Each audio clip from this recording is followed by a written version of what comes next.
সুখী মানুহ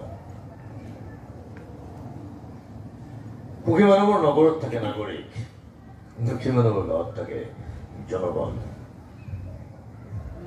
সুখী মানুহৰ নগৰত থাকে নাগৰিক, দুখী মানুহৰ গাঁৱত থাকে জনগণ। সুখী মানুহৰ নগৰৰ ওখ ঘৰবোৰৰ বাসিন্দা, তেওঁলোকৰ ঘৰত নাথাকে চোতাল, তেওঁলোকে টাবত লৈ তুলসী, দুৱাৰমুখৰ পৰিজন চেন্দেলে পৰিবেষ্টিত হৈ থাকে সীতা।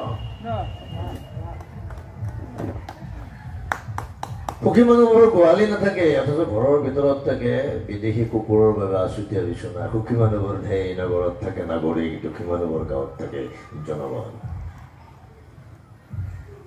সুখী মানুহবোৰে ভোক থাকিলেও খাব নোৱাৰে, সুখ থাকিলেও কান্দিব নোৱাৰে, তেওঁলোকে মানি চলে বৰ্ধিত কলেষ্ট্ৰলৰ উচ্চ ৰক্তচাপৰ হুঁচিয়াৰি। সুখী মানুহবোৰে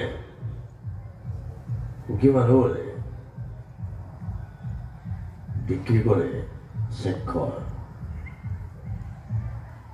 সুখী মানুহবোৰৰ প্ৰিয় নিচে ব্যৱসায়, তেওঁলোকে সকলো ব্যৱসায় কৰে মানৱ এনেকে ঈশ্বৰৰ। সুখী মানুহবোৰে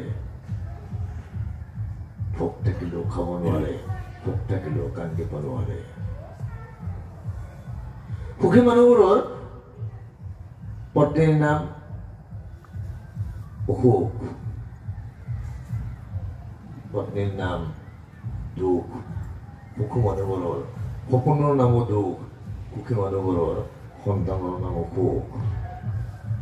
সুখী মানুহবোৰে দৈনিক পত্ৰিকা নপঢ়ে, খবৰৰ কাকতৰ প্ৰথম পৃষ্ঠাত বহে। এই সুখী মানুহবোৰে গোটেই পৃথিৱী জুৰি বিয়পাই দিছে দুখৰ জীৱাণু, দেখে দেখে আকাল আক্ৰান্ত সোমালীয়া গাঁৱলৈ পুষ্টিহীন জনগণ। সুখী মানুহবোৰ ধেই নগৰত থাকে নাগৰিক, দুখী মানুহবোৰ গাঁৱত থাকে জনগণ।